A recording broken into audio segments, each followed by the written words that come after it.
l'Amérique est entrée en retard dans la course aux chars. Mais une fois lancée, elle n'a plus jamais freiné. Voici comment tout a commencé, avec des prototypes étranges, des idées audacieuses, et des erreurs qui ont coûté cher. CLB 75, le prototracteur. Le tout premier essai américain en matière de blindés ressemblait davantage à un conteneur métallique ambulant qu'à une véritable machine de guerre. Conçu sur une base de tracteur agricole, ce prototype était lent, encombrant et peu convaincant. Il n'a jamais combattu, mais il a posé la première question fondamentale de l'armée américaine. À quoi doit ressembler un char?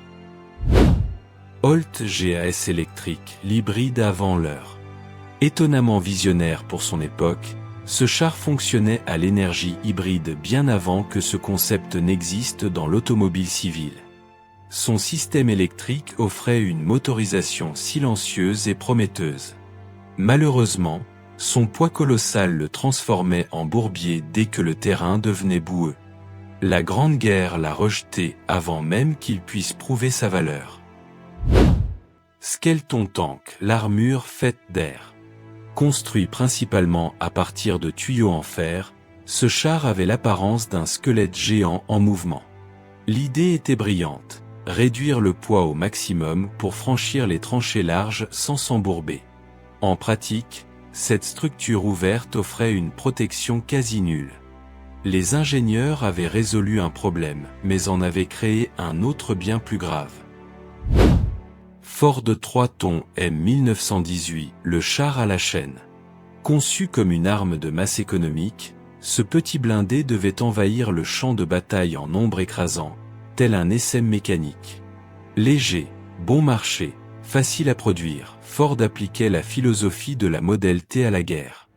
La fin du conflit en 1918 a stoppé la production de masse, privant l'histoire d'un test grandeur nature. M1917, la copie qui a tout appris. Reproduit fidèlement depuis le Renault FT français, ce char est devenu la véritable colonne vertébrale de la première armure américaine. Sans conception originale, il a pourtant formé des milliers de soldats et défini les standards tactiques de base. Sa longévité surprenante après la fin de la guerre a démontré qu'une bonne technologie empruntée vaut mieux qu'une mauvaise technologie originale. Mark 8 Liberty, le colosse transatlantique. Fruit d'une coopération rare entre les États-Unis et la Grande-Bretagne, ce char massif mesurait assez de longueur pour enjamber les larges tranchées d'un bon mécanique. Sa taille imposante était à la fois sa force et son talon d'Achille, les ponts s'effondraient sous son poids, et la logistique devenait un cauchemar permanent pour les équipes d'approvisionnement. M1921 Medium Tank, la révolution du tourillon. Ce modèle a marqué une rupture décisive dans la doctrine blindée américaine. Pour la première fois, une tourelle entièrement rotative permettait de viser dans n'importe quelle direction sans déplacer l'ensemble du véhicule. Cette innovation structurelle apparemment simple a redéfini la conception de tous les chars américains futurs. Un pas de géant accompli dans la discrétion de l'entre-deux-guerres. M1922 Medium Tank, la suspension compliquée. Évolution directe du M1921, ce char expérimental a tenté d'améliorer le confort de conduite grâce à un système de suspension par câble complexe et innovant. Sur le papier, l'idée semblait élégante. En pratique, chaque mission nécessitait des heures de maintenance fastidieuses. L'armée a rapidement compris qu'un char difficile à entretenir est un char qui reste au dépôt. Série T1 Light Tank, les expérimentateurs des années 20. Ces prototypes légers des années 1920 ont servi de laboratoire roulant pour tester des concepts encore embryonnaires. Leur vitesse était remarquable pour l'époque, surpassant la plupart des engins contemporains. Cependant, leur blindage restait dramatiquement insuffisant pour survivre à un vrai combat. Rapides à mourir autant qu'à rouler, voilà leur cruel paradoxe tactique. T1 Christie, M1919, l'invention du génie rebelle. Walter Christie était un ingénieur qui refusait d'obéir aux règles. Sa création révolutionnaire pouvait circuler indifféremment sur chenille ou sur roue, selon le terrain. Cette polyvalence unique était absolument visionnaire. Mais l'armée américaine, conservatrice dans ses choix, a trouvé le concept trop radical pour l'intégrer. L'URSS, en revanche, a volé l'idée et l'a transformée en doctrine blindée nationale. T2 Medium Tank, le trop-plein d'ambition. Ce prototype lourd tentait l'impossible, combiner un canon puissant, de multiples mitrailleuses et une protection sérieuse dans un seul châssis. Le résultat était prévisible, trop lourd, trop lent, trop sous-motorisé pour accomplir quoi que ce soit sur le terrain. Il a néanmoins confirmé une leçon cruciale. Concevoir un char, c'est d'abord choisir ses compromis. M1931 Christie, le chef-d'œuvre incompris. Le summum du génie de Walter Christie. Sa suspension révolutionnaire permettait à ce char de bondir sur les terrains les plus accidentés à des vitesses qui paraissaient impossibles pour l'époque. L'armée américaine l'a boudé une fois de plus, trop attachée à ses conventions. Pendant ce temps, les soviétiques en ont fait la base du légendaire T-34, l'un des chars les plus redoutables de la Seconde Guerre mondiale. Série M1 Light Tank, les chars qui n'osaient pas dire leur nom. Pour contourner les restrictions légales interdisant à la cavalerie de posséder des chars, l'armée a baptisé ces blindés voitures de combat. Un tour de passe-passe administratif parfaitement américain. Légers, véloces, dédiés à la reconnaissance, ils excellaient dans leur rôle d'éclaireurs mais ne pouvaient pas prétendre affronter un blindé ennemi sérieux. Série M2 Light Tank, l'ancêtre multitourelle. Ancêtre direct du célèbre Stuart, ce char présentait dans ses premières versions plusieurs tourelles pointant simultanément dans des directions différentes, une philosophie de cuirassé terrestre rapidement abandonnée. L'évolution vers une configuration standard et fiable a permis de poser les bases d'un char léger véritablement opérationnel. Une transformation radicale d'une itération à l'autre. T4 Medium Tank, le prometteur des routes. Empruntant la suspension Christie pour profiter de sa célèbre fluidité, ce char médium affichait d'excellentes performances sur route goudronnée. Dès que le terrain se transformait en boue ou en champ défoncé, il devenait ingérable. L'armée américaine en a tiré une leçon définitive. Un char doit performer partout, pas uniquement dans les conditions idéales du terrain d'entraînement. T7 Combat Car, le sprinter sans avenir. Cette expérimentation poussait la vitesse à son extrême en privilégiant la mobilité sur roue. Sur sol plat et ferme, il filait avec une aisance déconcertante. Mais dès que le terrain variait, terrain meuble, obstacles, côte, ses limites devenaient rédhibitoires. Un engin d'une seule dimension dans un monde de combat qui en exigeait plusieurs. Série M2 Medium Tank, le porc-épic à mitrailleuse. Hérissé de mitrailleuses pointant dans toutes les directions imaginables, ce char médium ressemblait à un féroce porc-épic mécanique. Efficace contre l'infanterie légère, il était totalement inadapté au duel blindé. Mais son existence n'était pas vaine. Il a clairement démontré aux concepteurs ce qu'un char médium ne devait surtout pas être. Parfois, l'échec enseigne mieux que le succès. Marmorington CTLS, les nains à l'export. Ces petits chars légers étaient conçus exclusivement pour être vendus à des nations alliées ou amies. Peu puissants, peu blindés, mais étonnamment fiables, simples à fabriquer et faciles à entretenir dans des conditions logistiques difficiles. Ils n'ont jamais prétendu être des champions du combat blindé. Leur mission était d'être disponibles, abordables et fonctionnels et ils l'accomplissaient parfaitement. L'Amérique entre enfin dans le conflit mondial avec des chars en série. La production industrielle devient une arme à part entière. La quantité, la fiabilité et l'adaptabilité définissent désormais la stratégie blindée américaine. Série M3 Stuart, le chouchou des Alliés. Rapide, robuste, remarquablement fiable, les équipages britanniques adoraient tellement ce char léger qu'ils l'ont surnommé affectueusement Honey. Dédié principalement aux missions de reconnaissance et d'exploitation des brèches, le Stuart a parcouru les déserts d'Afrique, les jungles du Pacifique et les plaines d'Europe avec une constance remarquable tout au long de la Seconde Guerre mondiale. MTLS 1G14, le double canon hollandais. Une bizarrerie de l'histoire, ce char à 2 canons principaux logés dans une tourelle unique avait été commandé par les Pays-Bas avant leur occupation. Livré trop tard pour son commanditaire original, il a surtout servi d'engin d'entraînement pour les forces américaines. Concept intéressant sur le papier, décevant en pratique, il reste une curiosité technique de la période. CTMS, l'export sans gloire. Ce char léger à 3 hommes d'équipage a connu une carrière aussi discrète que son design. Construit pour l'exportation, il n'a jamais réellement trouvé sa place dans l'arsenal américain officiel. Ses performances de combat étaient correctes, sans être spectaculaires. Il incarne cette catégorie de matériel militaire honnête, mais trop ordinaire pour laisser une trace durable dans l'histoire. Série M3 Lee Grant, le géant maladroit. Grand, anguleux, avec son canon principal logé dans la coque plutôt que dans la tourelle, le M3 Lee avait un aspect déconcertant que ses équipages acceptaient à contre-cœur. Mais quand les Alliés manquaient désespérément de puissance de feu lourde en Afrique du Nord, ce char atypique a répondu présent avec une efficacité indéniable, sauvant plus d'une situation critique. Série M4 Sherman, la légende de l'acier allié.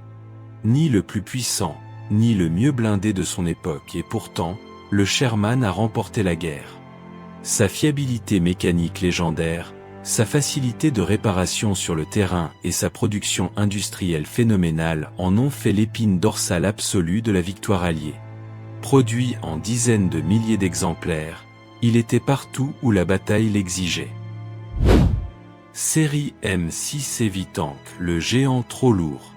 Premier vrai char lourd américain, le M6 impressionnait sur le papier avec son blindage épais et son armement puissant. Sur le terrain, la réalité était plus cruelle. Trop massive pour la plupart des ponts européens, cette machine colossale posait des défis logistiques insurmontables. L'armée a vite réalisé qu'un char qu'on ne peut pas déplacer est un char inutile. Série T7 M7, le char qui a grossi. Parti comme un char léger ambitieux, ce projet a rapidement pris du poids au fil des modifications successives imposées par l'armée. Trop lourd pour sa catégorie d'origine, trop léger pour rivaliser avec le Sherman en catégorie supérieure, il se retrouvait dans un vide tactique inconfortable. Le programme a été annulé avant d'avoir trouvé son identité définitive. Série T20, T22, T23, les précurseurs oubliés. Ces 3 prototypes expérimentaux avaient un objectif ambitieux, remplacer le Sherman par quelque chose de fondamentalement supérieur. Profil plus bas, transmissions innovantes, conception modernisée, leurs idées étaient excellentes.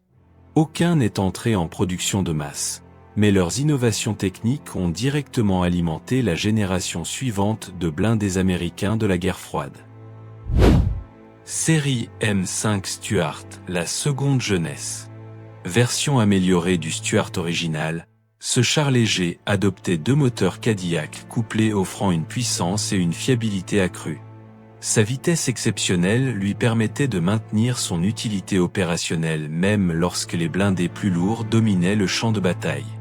Élégant, maniable et apprécié de ses équipages, il a servi fidèlement jusqu'à la fin du conflit.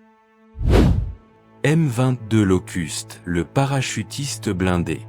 Ce char miniaturisé avait une vocation unique et audacieuse, être transporté suspendu sous un planeur et largué derrière les lignes ennemies pour soutenir les parachutistes. L'idée était tactiquement séduisante. En pratique, son blindage aussi fin que du papier le rendait terriblement vulnérable dès le premier contact avec une défense ennemie organisée.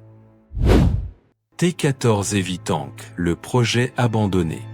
Conçu conjointement avec les Britanniques pour produire un char d'assaut lourdement blindé capable d'absorber les coups les plus violents, ce projet prometteur n'a jamais dépassé le stade de quelques prototypes. Les deux nations ont rapidement convergé vers la même conclusion. La mobilité sur le champ de bataille moderne valait plus que l'armure absolue. M24 Chaffé, le bond en avant. Le Chaffé représente un saut qualitatif spectaculaire dans la conception des chars légers américains. Son canon de 75 mm, sa suspension fluide et sa conception soignée en faisaient un éclaireur redoutable capable de se défendre sérieusement. Arrivé en fin de conflit, il n'a pas eu le temps de démontrer tout son potentiel, mais sa réputation s'est forgée rapidement auprès de ses équipages. Série M26 Pershing, la réponse au Tigre. Après des années à voir les Sherman brûler face aux Tigres et Panthers allemands, l'armée américaine avait besoin d'un char à la hauteur. Le Pershing est arrivé avec son canon de 90 mm et un blindage sérieux, capable enfin d'affronter les meilleurs blindés allemands d'égal à égal.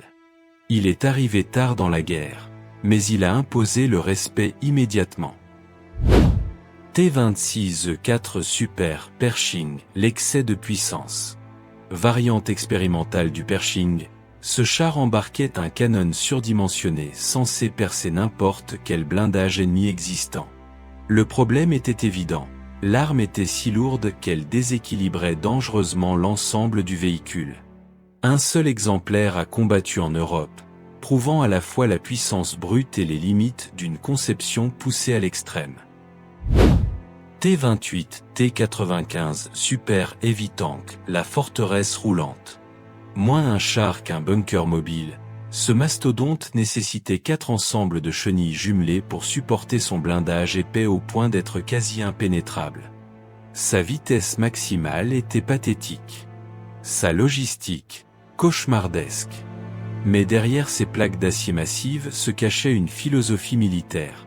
Parfois, la protection absolue prime sur tout le reste. Série T29 Heavy Tank, le chasseur de rois.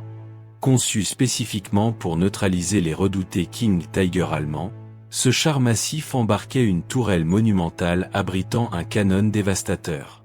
La guerre s'est terminée avant qu'il n'entre en service actif, le privant de son duel prévu. Mais son architecture généreuse a directement influencé la pensée blindée américaine durant toute la décennie suivante. T30 Heavy Tank, le démolisseur. Variante lourde portant un canon de 155 mm d'une puissance absolument dévastatrice, ce char était conçu pour une mission unique, réduire en poussière les fortifications et bunkers les plus résistants qu'un ennemi pouvait construire.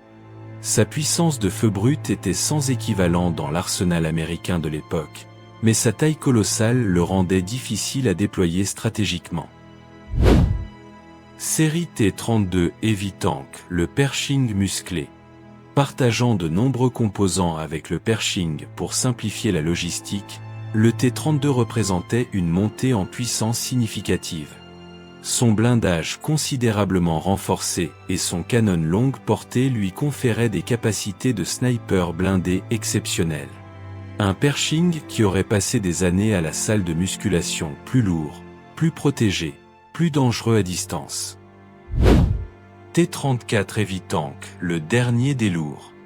Ultime évolution de la lignée des chars lourds américains d'après-guerre, le T-34 montait un canon anti-char converti depuis l'artillerie antiaérienne, offrant des capacités de perforation blindée remarquables pour son époque. Sa tourelle imposante dominait visuellement le champ de bataille. Il marque la fin d'une ère, celle des chars lourds classiques dans la doctrine américaine. Le monde change. L'URSS devient la menace principale. L'Amérique repense ses blindés pour une guerre potentiellement nucléaire, rapide et globale. Série M46 Patton, le premier du nom. Premier char américain à porter le nom légendaire du général Patton, ce blindé améliorait significativement le Pershing avec un groupe motopropulseur plus puissant et fiable. Il a constitué la force principale des États-Unis lors du conflit coréen, affrontant les T-34 nord-coréens avec un avantage tactique et technique notable. Un hommage mécanique à un général visionnaire. T-41 Light Tank, l'ancêtre du Bulldog. Ce prototype léger était conçu pour être suffisamment agile et compact pour être largué depuis un avion de transport militaire, une exigence tactique ambitieuse de l'époque. Son développement progressif a directement mené à la création du célèbre Walker Bulldog. Rapide à concevoir, rapide à évoluer, un avant-goût de ce que la mobilité aéroportée signifiait dans la doctrine blindée moderne. Série M41 Walker Bulldog, l'agile universel. Unanimement apprécié par ses équipages pour sa maniabilité exceptionnelle et son canon incisif, le Walker Bulldog a connu une carrière internationale remarquable. Exporté dans de nombreux pays alliés, il a démontré qu'un char léger bien conçu pouvait s'avérer redoutablement efficace. Sa réputation d'engin facile à conduire et à maintenir en a fait un favori durable des forces armées mondiales. T-42 Medium Tank, la tourelle volée. Ce char médium présentait un châssis décevant qui n'a convaincu personne. Mais sa tourelle était une réussite technique indéniable, si remarquable que les ingénieurs l'ont littéralement transplanté sur un autre châssis pour créer le M47. Une leçon d'ingénierie militaire pragmatique. Quand une partie fonctionne parfaitement, on la garde et on change le reste. Série M47 Patton, le Frankenstein de la guerre froide. Assemblage pragmatique d'une tourelle excellente sur un châssis existant, le M47 était clairement un produit de compromis accéléré par l'urgence de la guerre froide. Peu élégant dans sa conception hybride, il a néanmoins rempli son rôle de transition efficacement. Largement exporté vers les nations de l'OTAN, il a maintenu la cohérence blindée de l'Alliance Atlantique durant une période critique. Série M48 Patton, l'icône de son ère. Première conception entièrement nouvelle depuis des années, le M48 abandonnait les angles droits pour adopter des formes arrondies et courbes optimisant la déflexion des obus. Sa tourelle en forme de dôme et sa coque basse et arrondie lui donnaient une silhouette immédiatement reconnaissable. Il est devenu l'image même du char de la guerre froide, servant massivement au Vietnam et au Moyen-Orient. Série T-54 Medium Tank, l'oscillant ambitieux. Pour loger un canon de gros calibre dans un châssis médium sans alourdir excessivement la tourelle, les ingénieurs ont adopté une tourelle oscillante, concept ingénieux où seule la partie supérieure pivote verticalement. Performant sur le papier, ce système complexe posait d'importants problèmes d'étanchéité, NBC et de fiabilité mécanique dans les conditions réelles d'utilisation. T-69 Medium Tank, l'automate blindé. Poussant plus loin le concept oscillant, le T-69 intégrait un chargeur automatique censé réduire l'équipage et accélérer la cadence de tir. Cette automatisation ambitieuse représentait un effort sérieux pour moderniser radicalement la conception des blindés américains. Les problèmes techniques chroniques ont finalement eu raison du projet, mais ces idées ont semé des graines pour les décennies suivantes. T-92 Light Tank, le char fantôme. Sa silhouette était si basse et si aplatie qu'il semblait sorti d'un roman de science-fiction des années 50. Conçu pour être parachuté en zone de combat, sa hauteur minimale le rendait difficile à détecter et à cibler. Mais ses performances opérationnelles ne justifiaient pas sa complexité de fabrication. Annulée au profit de conceptions plus polyvalentes et moins onéreuses. Série T-95 Medium Tank, le laboratoire du futur. Ce programme de développement ambitieux a servi de banc d'essai pour des technologies révolutionnaires. Canon à âme lisse, blindage composite et système de conduite de tir avancé. Aucune de ces innovations n'a directement produit un char de série, mais leur maturation technologique a alimenté directement les études qui ont conduit à la création de l'Abrams. Série M103 Heavy Tank, le dernier géant. Dernier char lourd jamais produit par les États-Unis, le M103 était conçu pour engager les blindés soviétiques lourds à très longue distance grâce à son imposant canon de 120 mm. Sa précision et sa puissance de feu à distance étaient remarquables. Mais son poids considérable et ses difficultés logistiques illustraient parfaitement pourquoi l'ère des chars lourds classiques touchait à sa fin définitive. T-57 Heavy Tank, le Rapid Fire expérimental. Cette tourelle oscillante expérimentale avait pour ambition de combiner puissance de feu lourde et cadence de tir élevée grâce à un chargeur automatique intégré. L'idée était séduisante, frapper fort et vite simultanément. La réalité technique était impitoyable, la complexité du mécanisme dépassait les capacités de fiabilité de l'époque, condamnant le projet avant toute production. T-58 Heavy Tank, le champion des poids lourds. Plus imposant encore que le T-57, ce prototype embarquait un canon de 155 mm dans une tourelle oscillante surdimensionnée. Sur le papier, sa puissance de feu était absolument terrifiante. En pratique, l'ensemble du système atteignait les limites de ce qu'un châssis blindé pouvait physiquement supporter. Un monument à l'ambition ingénierie américaine poussée jusqu'à ses derniers retranchements. Série T-110 Heavy Tank, l'impossible compacité. Ces études de conception poursuivaient un objectif paradoxal. Comprimer la puissance d'un char lourd dans un gabarit suffisamment étroit pour traverser des tunnels et des passages réduits. Un défi d'ingénierie aussi fascinant qu'ambitieux. Les solutions proposées étaient ingénieuses mais jamais totalement satisfaisantes. Certains compromis restaient physiquement impossibles à surmonter. La guerre change de visage. La jungle remplace la steppe. La menace évolue. L'Amérique adapte ses blindés à de nouveaux théâtres d'opérations imprévisibles. Série M60 Patton, le cheval de Labour. Premier véritable char de bataille principal américain selon la doctrine MBT, le M60 a traversé les décennies avec une adaptabilité remarquable.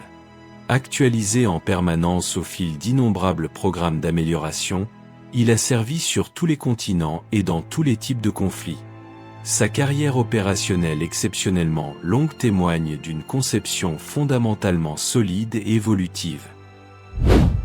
Série M551 Sheridan, la canette volante. Construit en aluminium pour réduire son poids au strict minimum, ce char aéroportable pouvait être largué en parachute et tirer des missiles comme des obus conventionnels. Ses équipages l'aimaient pour sa mobilité unique. Ils le maudissaient pour son blindage quasi inexistant qui le transformait en torche dès le premier RPG adverse. Un compromis radical entre mobilité et survivabilité. MBT 70, le rêve trop cher. Projet conjoint américano-allemand visant à créer le char le plus avancé technologiquement jamais conçu. Le MBT 70 empilait les innovations futuristes les unes sur les autres.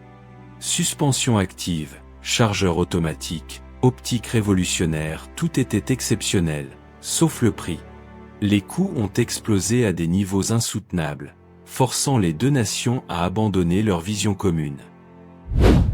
XM803, le compromis raisonnable. Tentative pragmatique de sauver les idées brillantes du MBT 70 en éliminant les systèmes jugés trop coûteux ou trop complexes. Le XM803 cherchait l'équilibre entre innovation et faisabilité industrielle. Il n'a pas convaincu suffisamment pour déclencher une production de masse, mais ses travaux ont directement préparé le terrain technique pour la génération Abrams. M60A2 Starship, le futuriste incompris. Surnommé Starship pour son esthétique avant-gardiste, ce M60 profondément modifié montait un lanceur de 152 mm capable de tirer indifféremment des obus conventionnels ou des missiles guidés. La technologie était fascinante. La fiabilité opérationnelle était déplorable. Les équipages surnommaient ces pannes avec un humour amer, trop de futur pour les réalités techniques de l'époque. Série M1 Abrams, la révolution de l'acier. Motorisé par une turbine à gaz empruntée à l'aviation, blindé d'un composite révolutionnaire et doté d'une conduite de tir électronique sophistiquée, l'Abrams a redéfini la notion même de char de combat. Rapide comme une voiture de sport, précis comme un fusil de sniper, survivable comme un bunker, il a instantanément élevé le standard mondial du blindé de combat. RDF, lieutenant, le discret rapide. Ce char léger de déploiement rapide était conçu pour être transporté aériellement vers n'importe quel théâtre d'opération en quelques heures. Son profil volontairement bas le rendait difficile à détecter depuis le sol. Son canon haute vélocité compensait l'absence de blindage lourd. Un concept qui anticipait les exigences des interventions militaires rapides modernes. IMAG, le laboratoire roulant. Jamais destiné au combat, ce véhicule expérimental servait exclusivement à tester des systèmes de suspension avancés en conditions réelles. Chaque kilomètre parcouru générait des données précieuses pour les ingénieurs. Sa contribution à la recherche blindée américaine était réelle mais invisible, un de ces projets indispensables qui n'apparaissent jamais dans les livres d'histoire grand public. Expeditionary Tank, le char des marines. Développé spécifiquement pour les exigences particulières du corps des marines, ce char privilégiait une masse réduite pour permettre un déploiement rapide depuis des navires d'assaut. Sa tourelle fantôme et son canon puissant lui conféraient une présence au feu sérieuse malgré ses dimensions contenues. La légèreté au service de la puissance amphibie. Série Stingray, l'export léger. Initiative privée conçue sans commande gouvernementale initiale, le Stingray proposait une puissance de feu comparable à un char de bataille principal sur un châssis considérablement plus léger. Sa philosophie séduisait les armées au budget limité. Son succès commercial à l'exportation a prouvé qu'il existait un marché mondial pour un char alliant performance et économie d'utilisation. Série M1A1 Abrams, l'icône du Golfe. L'upgrade décisif. Un canon lisse de 120 mm remplace l'ancien tube de 105 mm, transformant l'Abrams en tueur de chars de première catégorie mondiale. Lors de la guerre du Golfe en 1991, les M1A1 ont détruit des centaines de blindés irakiens sans perdre un seul exemplaire au combat ennemi direct. Une démonstration de supériorité technologique absolue et sans appel. Le champ de bataille se digitalise. Les drones émergent. L'Abrams évolue constamment. L'Amérique prépare le char du XXIe siècle. Série M1A2 Abrams, l'Abrams connecté. L'ère numérique s'invite dans le char de combat. Le M1A2 intègre des systèmes de navigation numérique, des caméras thermiques de nouvelle génération et un réseau de communication interne permettant aux équipages de partager instantanément les informations tactiques. Cette modernisation profonde a maintenu l'Abrams au sommet de la hiérarchie mondiale des chars de combat pendant 2 décennies supplémentaires. Série M8 Armored Gun System, la victime des coupes. Prévu comme successeur direct du Sheridan, le M8 proposait une architecture modulaire permettant d'adapter son niveau de protection selon la mission en ajoutant ou retirant des plaques de blindage. Concept intelligent, prototype prometteur, mais les réductions budgétaires drastiques qui ont suivi la fin de la guerre froide ont condamné ce programme avant toute livraison opérationnelle. LV-105, la roue canonnière. Tentative audacieuse de monter un puissant canon de char sur un châssis à roues pour combiner la mobilité routière d'un véhicule blindé léger avec la puissance de feu d'un char. La vitesse de déploiement était sa principale promesse. Les résultats des essais n'ont jamais justifié une production en série, et le projet s'est arrêté au stade du prototype sans suite industrielle. Abrams TTB, le sans équipage. Expérimentation radicale repositionnant l'équipage entier dans une capsule blindée enterrée dans la coque du véhicule, loin de tout danger. La tourelle devenait entièrement téléopérée, commandée depuis l'intérieur comme un jeu vidéo sophistiqué. Cette philosophie révolutionnaire de protection maximale de l'équipage a influencé profondément les réflexions sur l'architecture des chars du futur. M1CATP, le démonstrateur extrême. Banc d'essai technologique de grande envergure, ce prototype montait un canon de 140 mm destiné à maintenir une supériorité de perforation face aux évolutions continues des blindages soviétiques. Les données collectées lors de ces essais intensifs ont nourri des années de recherche sur les systèmes d'armement de grande puissance pour les générations futures de chars américains. XM-1202 Mounted Combat System, le char numérique. Composant central du programme Future Combat System, ce char léger devait révolutionner la guerre blindée moderne grâce à des capteurs avancés, une connectivité réseau complète et une masse réduite permettant un déploiement aérien. La crise financière de 2008 et les révisions stratégiques majeures ont mis fin à ce programme ambitieux avant qu'il n'atteigne la maturité opérationnelle. Griffin II, la fondation du futur. Ce char léger, moderne associe une puissance de feu substantielle à un châssis suffisamment compact pour être transporté par avion militaire de taille standard. Conçu comme plateforme de base du programme mobile Protected Firepower, il représente la réponse américaine aux besoins d'appui blindé léger réellement déployable. Une philosophie qui fait écho aux leçons douloureuses des conflits récents. Série M10 Booker, le combleur de vide. Après des décennies d'absence d'un char léger organique dans les brigades d'infanterie américaines, le M10 Booker comble enfin ce vide capacitaire critique. Son canon puissant et sa mobilité accrue permettent aux fantassins de bénéficier d'un appui blindé rapproché dans des terrains où l'Abrams ne peut pas toujours s'engager aisément. Une réponse concrète à une lacune tactique longtemps ignorée. Abrams X, le prototype du lendemain. Démonstrateur technologique annonçant la prochaine génération, l'Abrams X embarque un groupe motopropulseur hybride électrique réduisant drastiquement la consommation de carburant. Sa tourelle téléopérée sans équipage réduit la signature thermique et offre une meilleure protection. Plus léger que l'Abrams standard, il trace les contours de ce que sera le char de bataille américain dans les décennies à venir. Série M1E3 Abrams, le saut quantique. Programme de modernisation profonde visant à préparer l'Abrams aux menaces du champ de bataille du XXIe siècle: drones, missiles hypersoniques, guerre électronique. Moins lourd que son prédécesseur, mieux protégé contre les nouvelles menaces asymétriques, plus intelligent dans sa gestion des données tactiques. Le M1E3 n'est pas un simple upgrade, c'est une redéfinition de ce que doit être un char moderne.